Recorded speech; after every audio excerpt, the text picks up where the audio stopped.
and they said, Zen, you're going to be in here. It looks like we're underway. All right, we'll get Zen on camera at some point. We'll finish that story up in the meantime. Yep. Thermo Alchemist comes to the front of the pack. Noose Constrictor. Yeah, it looks like Noose Constrictor was the best card I saw, at least on that initial pass. Ingenious Scob was also on the list. I am a big fan of Thermo Alchemist, though I don't think it's as good as Noose Constrictor. And nothing else in this pack. There's a Liliana's Elite that I think would catch my eye on some level, but again, I find Noose Constrictor better. But maybe more in a coverage draft where you're like, oh, I'm going to try to build a sweet zombie deck. Yeah. I'm not trying Even then, I don't know. You try to pick one up later, and Noose Constrictor plus Liliana's Elite, now that's nice, but, yeah. Booster draft and all that. So there you see Noose Constrictor. Reminiscent of Wild Mongrel. Feels like it when you play against it, too. Oh, you mean that sense of panic that sets in? Yeah, you're like, just looking at your cards like, thing? how does this work? Ooh, interesting. There's a Lone Rider there, BDM. Oh, I had Lone Rider in our draft last night. That card is fantastic. You thought it was great, right? It was fantastic. I'm not as high on it as you are. Needs too much help. Why can't you just be good on your own, Lone Rider? No, I think the card is good, though. You can see it becomes It That Rides as one, which is incredibly powerful. And it didn't feel hard to flip it, did it? No, I had a high correlation of winning between, transforming that on turn 3. I think we know that 4/4 first strike trample lifelink's good, but how hard is it to get it to that point? It's not that hard. It's not as hard as it looks. It's not as hard as it looks at all. I mean, that's been my experience. Any good combat trick is going to flip it. Like anything. Yeah.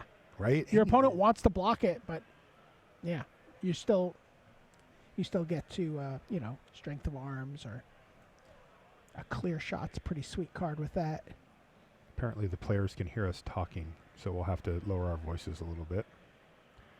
There's a Lunarch Mantle.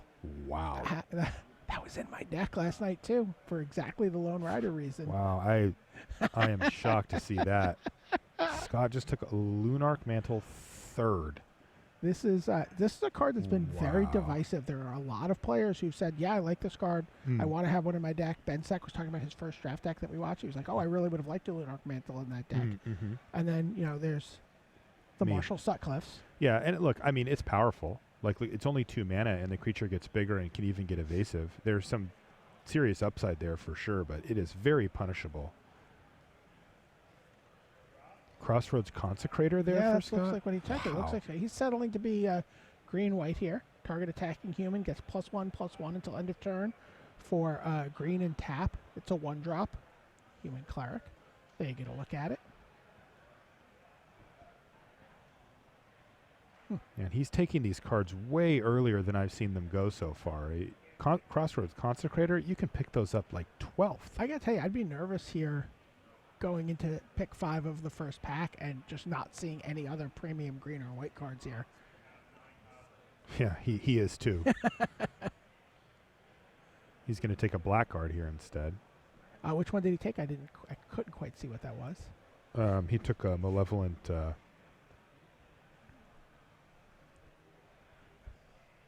Yes, shared Malevolence. Shared Malevolence. The borrowed Malevolence. Borrowed Malevolence. It takes. They don't share. You shared it with me. I borrowed it. 16. Yeah. Card's fine. Yeah. Not a super high power level card There's either. Campaign of Vengeance. Was that a...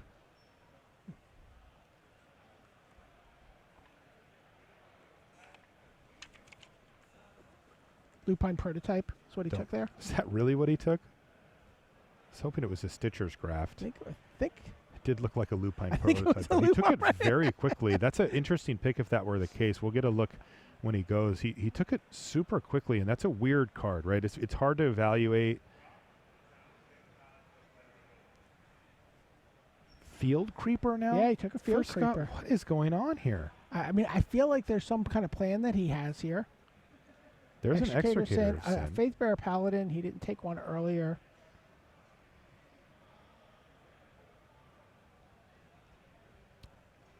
People seem to like the Extricator of Sin. I'm kind of medium on it. There's a couple of decks that it seems pretty good on. Medium is like with a bullet for you because I was really down below on it before. Yeah, I have definitely seen it do enough that I think it's okay now. Okay. So Thraben Standard Bearer. Yeah, there's a mediocre combat trick with Woodcutter's Grit. Yeah, he's going to take that too. Can sometimes also be a counter spell. Yes, it can. Gives your creature hexproof. Crop Sigil, Long Road Home. Scott seems like a long road home type of guy. Yeah, there we go. Have you played Providence yet? Is that a card? Don't hold your breath on me playing Providence.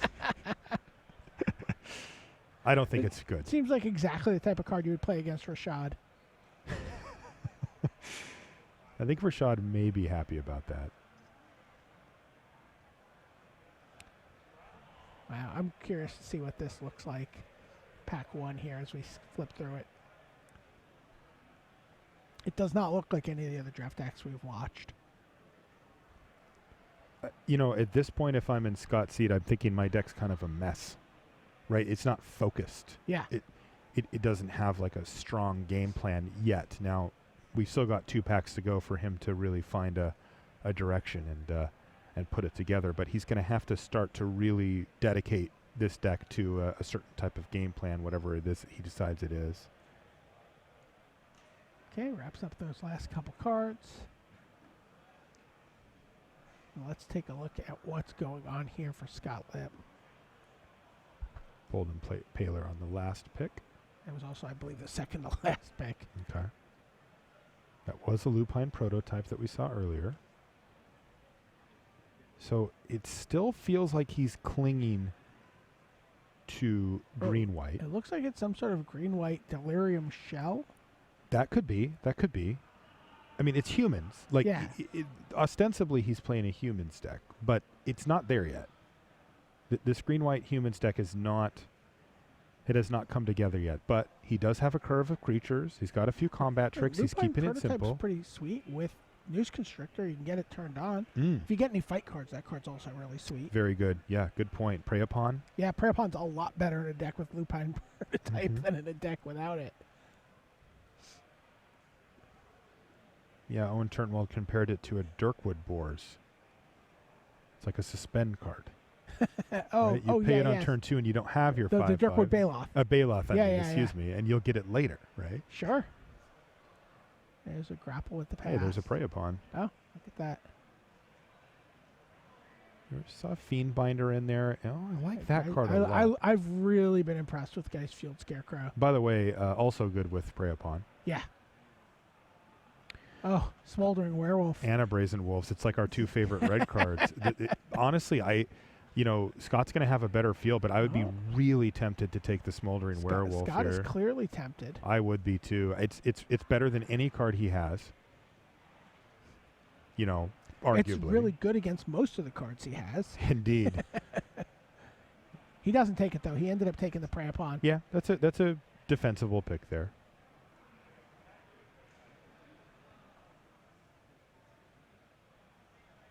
Courageous Outrider would be a good one in his deck already, so that's a nice default pick. Stitcher's Graft. He does like Stitcher's Graft. Yeah, I like the Outrider here a lot. But if you're gonna, I do think that green-white humans is a reasonable path to take, and he's got a few of the pieces for it already. And if that's the case, then the Outrider is just a shoe-in for that deck. It's just a solid card that you should play every time. So yeah, Stitcher's Graft might come back around too. It might, yeah. I think it's been one of the harder cards to evaluate, though. Most people have been playing it. What you generally want are creatures that you just don't really care about, or vigilance creatures. Those are kind of the way to go. Yeah, red does seem a little open. That was a Galvanic Bombardment. No, not that one, Scott. You don't want that one. Huh. Okay, well, he got bailed out at the very last second with that Steadfast Cathar. Yeah, that's going to be the pick for Scott here. Definitely the best card for his deck. I think he's thinking about the Woodland Sentry. The Woodland Patrol, yeah. You can think about it, but taking it's a different thing.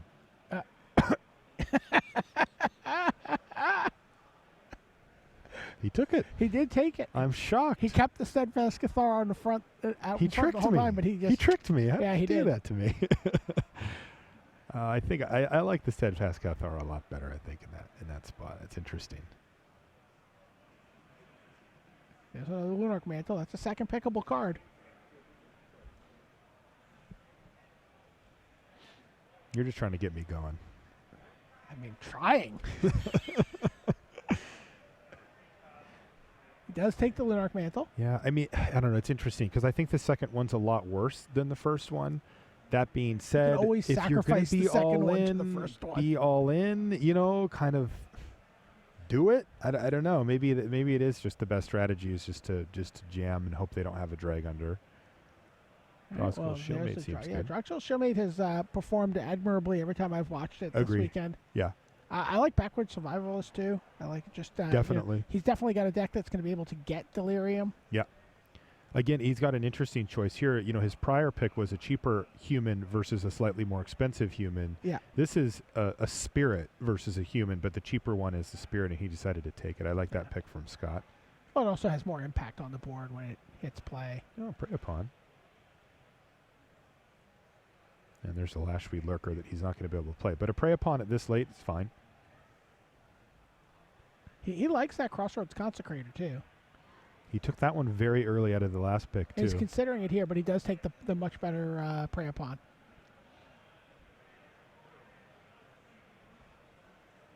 And that is an Eldrazi werewolf eating a werewolf. Oh, God. In the artwork. Why did you point that out? I didn't even notice that until you did. I wanted to share. It was a little uncomfortable. Hey, there you go. You got a Tangleclaw werewolf. Now, of note, you know, the new werewolves aren't human. Yep. So they're not going to interact with some of the human synergies that Scott has. But still, most powerful card for his deck, not close. Yeah, this card is also impressed me a lot in Sealed. I haven't played with it in a draft yet. Yeah, it's a little defensive. You know, Yeah. I think he'd prefer to Which be is a why little I more like it in aggro. Sealed. Yeah, agreed. Yeah. Grapple with the Pass is probably the pick out of this one. What does he have? A Cultist Staff pulled to the front? That's reasonable, too. He does look to be assertive here. But he's got to be really careful, right? He's getting these auras and equipment that augment his creatures, and he wants to try to maximize on the Lone Rider potential, but sometimes you don't draw your Lone Sometimes you don't draw your literally Lone Rider. His Lone Rider, and he's not going to get any more of them. I like Waxing Moon. Yeah, that's interesting. I don't know if he has enough werewolves yet. Not yet, but he's got another pack to go.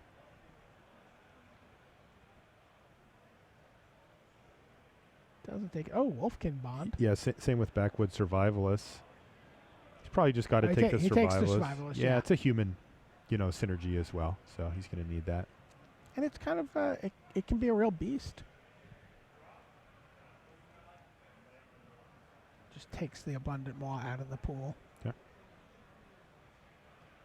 Bloodbriar, which, by the way, shines in his deck. It does. He does have some synergies. I think he is going to end up playing that. Those Lunarch Mantles. Yeah, I think he's going to have to end up playing that. All right.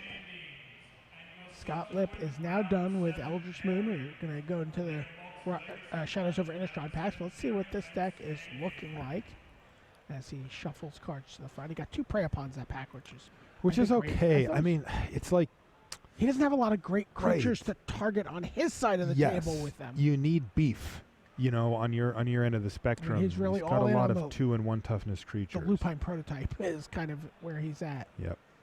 Now the Cultist Staff can help with that. Sure. Yeah. Bloodbriar could get big. I mean, there's some synergies here, but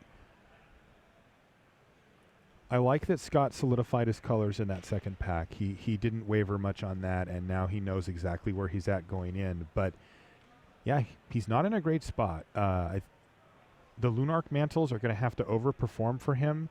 He is probably going to be in a situation where his deck is a high-risk, high-reward style deck, where if his creatures get killed underneath the Lunarch Mantle, then he'll probably lose. But if they don't, he'll have a good shot of winning.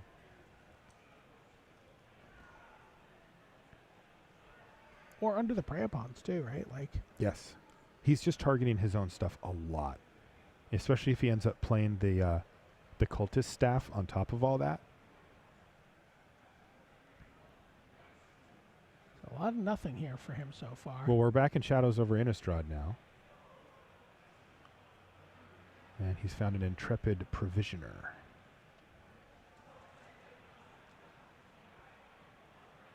He's also thinking about the Apothecary, guys. It's just a better card generally, but if he is going to be humans, then he's going to want that Provisioner.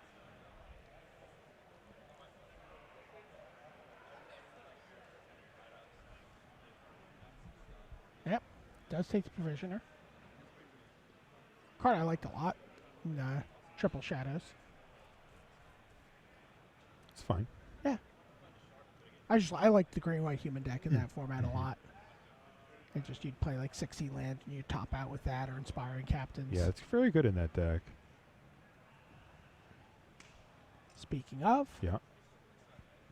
Pretty unexciting pack for Scott here as well, though.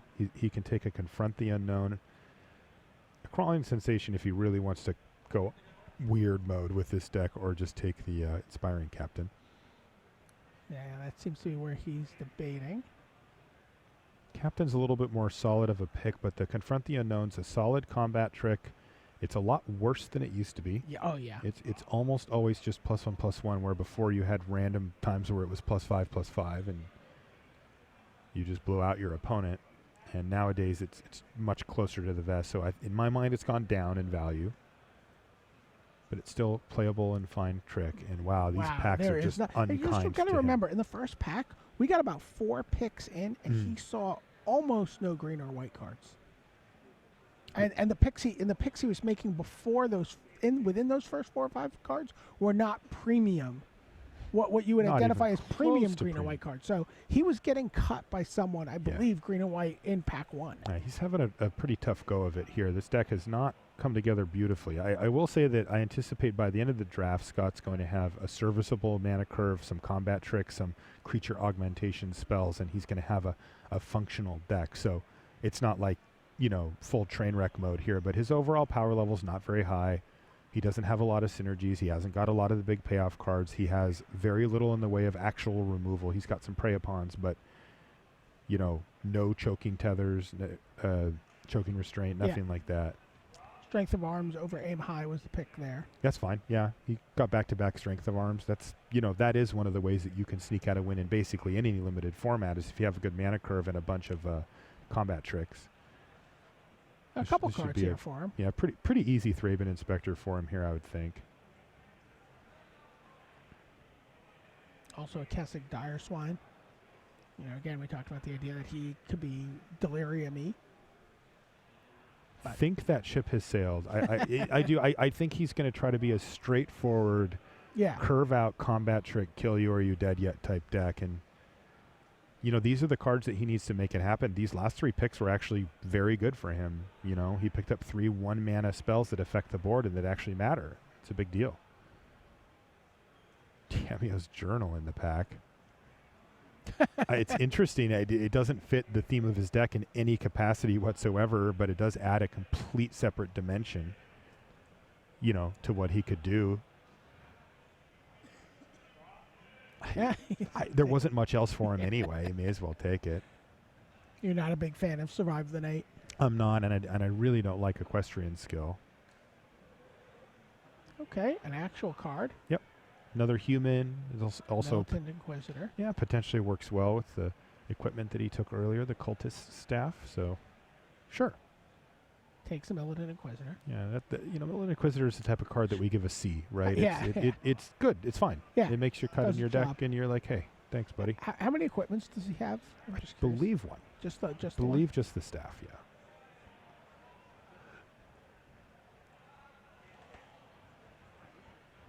The aptly named Hope Against Hope. Please don't kill it. Honestly, I like Expose Evil here. I actually really like the Is there an Expose Evil back there? I like that too then. He took Survive the Night. I like Expose a lot better. What you'll find is a lot of time you can use the early part of the game to power through a bunch of damage, and then you find that they will stabilize and you can't anymore. And a card like Expose Evil is a relatively low impact way to blow situations like that out with not a lot of downside for you. So I like your pick there a lot, BDM, but Scott wants more combat tricks. He wants to focus on those. He is definitely looking to rumble. There's no doubt about that. And again, remember these guys, the East-West Bowl guys, have done draft camps all over the place. They have a plan coming in, so their take on the format is more advanced as a team. You say so. What a lot of this other does not look like have. an advanced take on the format to me. This looks like a normal limited deck. Sure. Right, which is fine. I think that people should draft these decks more often than they do. I Yeah. think a lot of times people try to go too advanced and get too cute, you know, with these decks, and they're like, oh, I'm going to do all these cool emerge things. You're like, cool, take 6, right? And I think that's what Scott's going for here. You know, it's just a more stripped down version of limited. But I mean, this is not, you know, some. I was thinking more about the Lunarch Mantle picks. Yeah, I'm really curious to see how those turn out.